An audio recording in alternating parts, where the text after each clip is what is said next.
the one and only Ricky Gervais.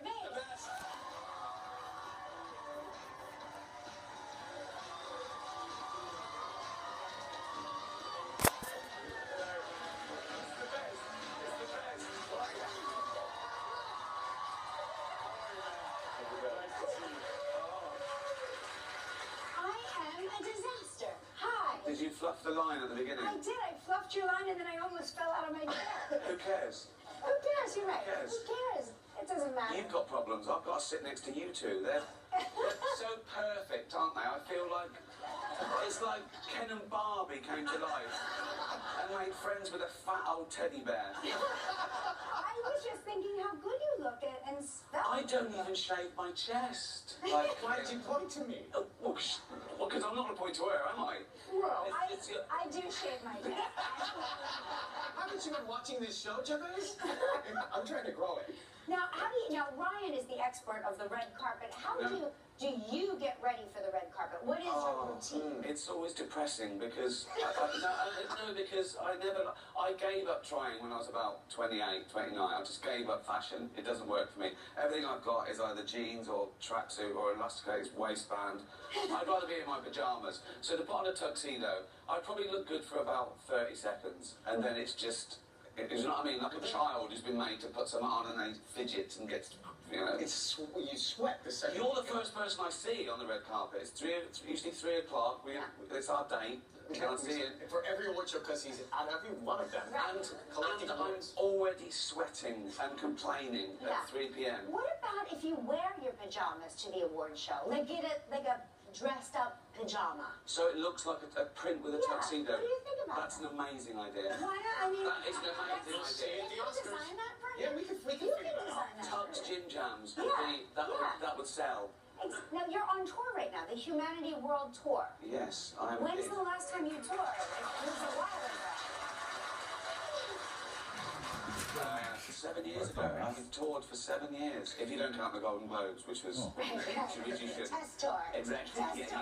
Where have your favorite places been? You've been all over. I know. I want to follow you. Reykjavik, probably. I've never been before, and it's just so beautiful. It's so laid back.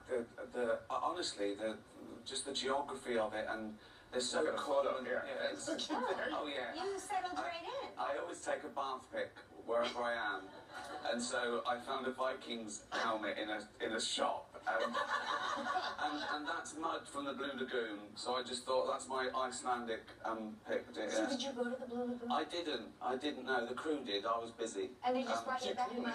They brought me back mud, and I put it on my face and sat in the... See, he does that every day. That's like nothing. This is the secret. It's a free blends and twists.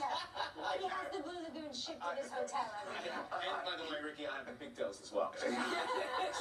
Thinking back, do you remember the first time you did stand-up and what it was like? I do, actually. I made the mistake. I'd had a couple of pints, which you shouldn't really do. And I went up on stage, and they all went, and I went, oh, it's hot up here. And it just went silent. Why would you say that? Why would you say it's hot up here? And they were just waiting for the joke. And then it was okay, but I do, the first time, it was a shock to me how difficult it was, because you think everyone thinks they can just go up and be funny, because everyone's funny. Everyone's funny in their private life. In the right setting. And then you get up on stage and it suddenly drains away. So you've got to get used to being confident, if you know what I mean. Yeah. Even if you are confident, you've still got... After watching you over the years, there's a cadence to some of your humor that maybe people didn't understand at first. I think that's the really good thing about leaving it a long time and having done it. I think I'm the best stand-up I've been ever, and it took 15 years to get good. I really think that. And also the audience know me and they know what I'm like, so they get it. I don't have to set it up so much. They go, oh, he's saying horrendous things, but he doesn't mean them. But you're a big-hearted guy. You're an animal lover. Yeah, I love animals. We've just got a cat that's at home called Ollie, the most beautiful. Oh, look at Ollie. She is so gorgeous. Is she a fancy cat? Is that Well, I think she thinks she is. right? Well, all cats do, don't they? Yeah. They, I thought I saw a cigarette in her paw. exactly. She really suit that. Yeah. With a cigarette holder and a little tiara. She really. I'm already dear. Exactly. She really thinks she owns the place, and they do. Have you always been a cat guy? I've always been an animal guy. Even like as a kid, I'd just be in the garden looking for bugs and. I don't know if I can tell this story. So We'll try. I've got older brothers and sisters, right? And they used to take me out because when I was like 6, 7, 8, they'd take me out in the woods to sort of forage and and I remember I was out with my sister who was I was about 8, she was about 20. It was her and her boyfriend, and they drove me out to the woods and they let me play, and I found a perfect little shed snakeskin. And I loved this, and I was playing with it, and she said, "Put it down. It's got germs and everything." And I realised she was scared of the snakeskin, so I started teasing her, right? So I'm chasing around my 20-year-old. I'm 8, right? She's laughing and going, "You're not getting in the car with that." And she made me leave it there, okay? So years later, I was about 14 or 15, and I had my mates round, and I was teasing her. So to my mate saying, "Oh, she was scared of snakes. I was chasing her around with the snakes because she was scared." And she chose that time to tell me that I'd actually been running around with a used condom. Oh my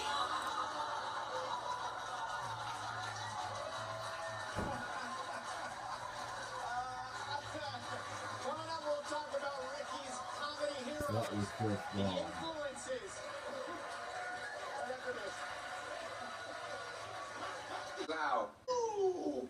Here we go.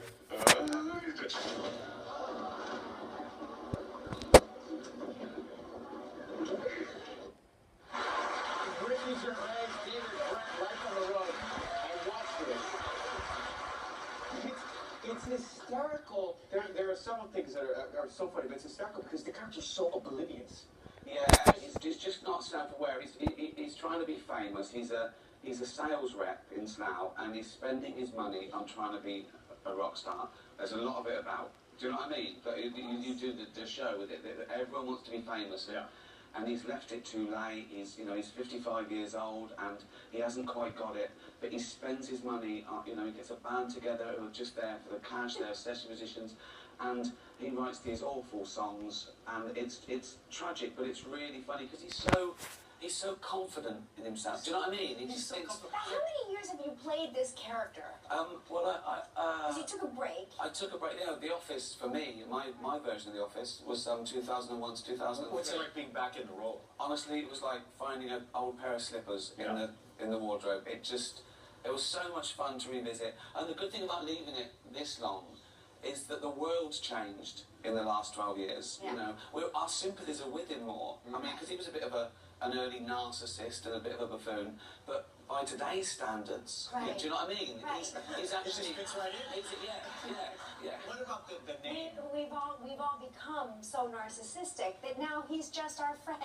Well, we sort of let him off when we see the people that go on The Apprentice and say things like, "I would destroy anyone who stands in my way." You know what I mean? He's almost bullied now at work by this new alpha male. Yeah. So, But the band's name is Foregone Conclusion. yeah. Tell everybody. Well, I just like that name because a bad band name is wonderful. Because it's so pedestrian, it's such a cliche, just using a phrase, just a foregone conclusion, what does that mean? And he thinks it's so sexy, he sings songs about being a rep and selling tampons and going up and down motorways, and it's just so boring, but he really means it. I've got an affection for him because he tries his hardest, he falls over but he gets back He up. always dreams. He always Still dreams. I'm sort of with him in a way. Yeah. Do you know what I mean? He's wounded, but Yeah. he's Who are your comedy heroes? Like, did you have an early inspiration? in Lauren them? Hardy, and I've stolen from them as well because they sort of fell over and got back up for our pleasure, and I love the fact that they were optimistic and they were never going to win, but they thought they were, and I love that in people. And it was about their sort of relationship. They were both idiots, and they thought the other one was a big idiot. And I liked them because they were precarious. Yeah. You knew something was going to go wrong, but you loved them for it. I want to hug them. I love them. What's the secret? You do create these characters that people just love. What's the secret potion? I think, well, write about what you know, and I worked in an office for 10 years, and then I did The Office, and I always do, I draw on experience. But I think it's, comedy at its best is saying we're all idiots, and that's all right. So I think you want to recognise something in the person. I think people like David Brent, because they've done that, they've embarrassed themselves socially, you know, and I just think, you feel it. I think it's about empathy. I think comedy is about empathy. We embarrass ourselves on a morning basis. Oh, it's, you cannot, we are living proof that you cannot die from embarrassment. Sure. Exactly, exactly. Ricky Gervais.